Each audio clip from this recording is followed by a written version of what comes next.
ನ್ಯಾಯಾಲಯ ಶುಲ್ಕ ಮರುಪಾವತಿಗೆ ಸುಪ್ರೀಂ ಕೋರ್ಟ್ ಷರತ್ತು.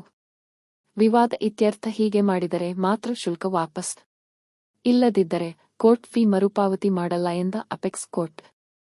ಏನಿದು ಸುದ್ದಿ? ಈ ಸುದ್ದಿಯ ಕುರಿತು ಒಂದಿಷ್ಟು ಮಾಹಿತಿ ಇಲ್ಲಿದೆ. ನಮಸ್ಕಾರ. ಇದು ನಿಮ್ಮ ನೆಚ್ಚಿನ ಕೋರ್ಟ್ ವೇಬ್ ನ್ಯೂಸ್. ದಾವೆಯ ಪಕ್ಷಕಾರರು ಖಾಸಗಿಯಾಗಿ ನ್ಯಾಯಾಲಯದ ಹೊರಗೆ ವಿವಾದವನ್ನು ಇತ್ಯರ್ಥಪಡಿಸಿಕೊಂಡರೆ ನ್ಯಾಯಾಲಯ ಶುಲ್ಕ ಮರುಪಾವತಿಗೆ ಅವಕಾಶವಿಲ್ಲ ಎಂದು ಸುಪ್ರೀಂ ಕೋರ್ಟ್ ಸ್ಪಷ್ಟಪಡಿಸಿದೆ. ಮಾನ್ಯತೆ ಪಡೆದ ವಿವಾದ ಪರಿಹಾರ ಕಾರ್ಯವಿಧಾನ ದ ಮೂಲಕ ಇತ್ಯರ್ಥವಾದಾಗ ಮಾತ್ರ ನ್ಯಾಯಾಲಯದ ಶುಲ್ಕ ಮರುಪಾವತಿಗೆ ಅವಕಾಶವಿದೆ. ನ್ಯಾಯಾಲಯದ ಹೊರಗಿನ ಖಾಸಗಿ ಇತ್ಯರ್ಥದ ಮೂಲಕ ವಿವಾದವನ್ನು ಪರಿಹರಿಸಲಾಗಿದೆ ಎಂಬ ಆಧಾರದ ಮೇಲೆ ನ್ಯಾಯಾಲಯದ ಶುಲ್ಕವನ್ನು ಮರುಪಾವತಿಸುವಂತೆ ಕೋರಿ ಸಲ್ಲಿಸಲಾದ ಅರ್ಜಿಯನ್ನು ಸುಪ್ರೀಂ ಕೋರ್ಟ್ ವಜಾಗೊಳಿಸಿದೆ. ಸುಪ್ರೀಂ ಕೋರ್ಟ್ನ ನ್ಯಾಯಮೂರ್ತಿ ಪಂಕಜ್ ಮಿತ್ತಲ್ ಮತ್ತು ನ್ಯಾಯಮೂರ್ತಿ ಅಫ್ಸಾನುದ್ದೀನ್ ಅಮಾನುಲ್ಲಾ ಅವರಿದ್ದ ನ್ಯಾಯಪೀಠ ಈ ತೀರ್ಪು ನೀಡಿದೆ.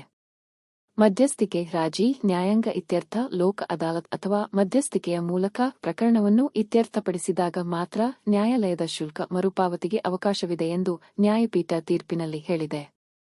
ಪ್ರಸ್ತುತ ಪ್ರಕರಣದಲ್ಲಿ ಇತ್ಯರ್ಥವು ಕಾನೂನುಬದ್ಧವಾಗಿ ಗುರುತಿಸಲ್ಪಟ್ಟ ಈ ಯಾವುದೇ ಕಾರ್ಯವಿಧಾನಗಳ ಮೂಲಕ ನಡೆಯದ ಕಾರಣ ಅರ್ಜಿದಾರರು ಮರುಪಾವತಿಗೆ ಅರ್ಹರಾಗಿರಲಿಲ್ಲ. ಈ ಪ್ರಕರಣವು ಹೈಕೋರ್ಟ್ನಲ್ಲಿ ಎರಡನೇ ಮೇಲ್ಮನವಿ ಸಲ್ಲಿಸಲ್ಪಟ್ಟಿದ್ದು, ಕಕ್ಷಿದಾರರ ನಡುವೆ ಉಂಟಾದ ಪರಸ್ಪರ ಇತ್ಯರ್ಥದ ಆಧಾರದ ಮೇಲೆ ಅದನ್ನು ಇತ್ಯರ್ಥಪಡಿಸಲಾಯಿತು.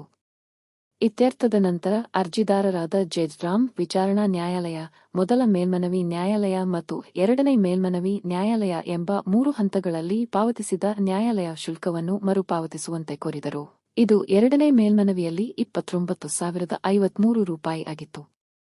ಕಾನೂನಿನಡಿಯಲ್ಲಿ ಗುರುತಿಸಲ್ಪಟ್ಟ ಪರ್ಯಾಯ ವಿವಾದ ಪರಿಹಾರ ಅಂದರೆ ಆಲ್ಟರ್ನೇಟಿವ್ ಡಿಸ್ಪ್ಯೂಟ್ ರೆಡ್ರೆಸಲ್ ಕಾರ್ಯವಿಧಾನದ ಮೂಲಕ ವಿಷಯವನ್ನು ಪರಿಹರಿಸಿದ ಪ್ರಕರಣಗಳಲ್ಲಿ ಮಾತ್ರ ನ್ಯಾಯಾಲಯದ ಶುಲ್ಕವನ್ನು ಮರುಪಾವತಿಸಬಹುದು ಎಂದು ತೀರ್ಪು ನೀಡಿದ ಹೈಕೋರ್ಟ್ ಈ ಮನವಿಯನ್ನು ತಿರಸ್ಕರಿಸಿತು. ಈ ನಿರ್ಧಾರದಿಂದ ಬೇಸತ್ತ ಅರ್ಜಿದಾರರು ವಿಶೇಷ ಅನುಮತಿ ಅರ್ಜಿ ಅಂದರೆ ಸ್ಪೆಷಲ್ ಲೀವ್ ಪಿಟಿಷನ್ ಅಡಿಯಲ್ಲಿ ಸುಪ್ರೀಂ ಕೋರ್ಟ್ ಮೆಟ್ಟಿಲೇರಿದರು. ಮಧ್ಯಸ್ಥಿಕೆ, ರಾಜಿ, ಮಧ್ಯಸ್ಥಿಕೆ ಅಥವಾ ಲೋಕ ಅದಾಲತ್ಗಳನ್ನು ಉಲ್ಲೇಖಿಸದೆ ಖಾಸಗಿಯಾಗಿ ಮತ್ತು ನ್ಯಾಯಾಲಯದ ಹೊರಗೆ ಪ್ರಕರಣವನ್ನು ಇತ್ಯರ್ಥಪಡಿಸಿದಾಗ ನ್ಯಾಯಾಲಯದ ಶುಲ್ಕವನ್ನು ಇರುವ ಸೀಮಿತ ವ್ಯಾಪ್ತಿಯನ್ನು ಪುನರುಚ್ಚರಿಸುತ್ತದೆ. ಕಾನೂನುಬದ್ಧವಾಗಿ ಗುರುತಿಸಲ್ಪಟ್ಟ ವಿವಾದ ಪರಿಹಾರ ಕಾರ್ಯವಿಧಾನಗಳ ಮೂಲಕ ಪರಿಹರಿಸಲಾದ ಪ್ರಕರಣಗಳು ಮಾತ್ರ ಅಂತಹ ಪ್ರಯೋಜನಗಳಿಗೆ ಅರ್ಹತೆ ಪಡೆಯುತ್ತವೆ ಎಂದು ಖಚಿತಪಡಿಸುತ್ತದೆ. ಖಾಸಗಿ ಇತ್ಯರ್ಥಗಳ ಪ್ರಕರಣಗಳಲ್ಲಿ ನ್ಯಾಯಾಲಯ ಶುಲ್ಕ ಮರುಪಾವತಿ ನಿಬಂಧನೆಗಳ ದುರುಪಯೋಗವನ್ನು ತಡೆಗಟ್ಟುವಲ್ಲಿ ಇದು ಪ್ರಮುಖ ಪೂರ್ವ ನಿದರ್ಶನವಾಗಿ ಕಾರ್ಯನಿರ್ವಹಿಸುತ್ತದೆ. ಪ್ರಕರಣದ ಶೀರ್ಷಿಕೆ: ಜಾಗೆ ರಾಮ್ ವಿರುದ್ಧ ವೇದಾ ಕೌರ್ ಮತ್ತಿತರ. ಸುಪ್ರೀಂ ಕೋರ್ಟ್ ನಿರ್ಧಾರದ ದಿನಾಂಕ 28 ಜನವರಿ 2025. ಇದು ಈ ತೀರ್ಪಿನ ಸಂಕ್ಷಿಪ್ತ ಮಾಹಿತಿ. ತೀರ್ಪಿನ ಕುರಿತ ಮತ್ತಷ್ಟು ಮಾಹಿತಿಯನ್ನು ನಮ್ಮ ಡಿಸ್ಕ್ರಿಪ್ಷನ್ನಲ್ಲಿ ನೀಡಲಾಗಿದೆ. ಈ ಮಾಹಿತಿ ಉಪಯುಕ್ತವಾಗಿದ್ದರೆ ಒಂದು ಲೈಕ್ ಕೊಡಿ. ಪ್ರಶ್ನೆ, ಸಲಹೆ, ಸೂಚನೆ ಇದ್ದರೆ ಕಮೆಂಟ್ ಬಾಕ್ಸ್ನಲ್ಲಿ ಬರೆಯಿರಿ. ನಿಮ್ಮ ಸಹಕಾರ, ಪ್ರೋತ್ಸಾಹಕ್ಕೆ ಧನ್ಯವಾದಗಳು.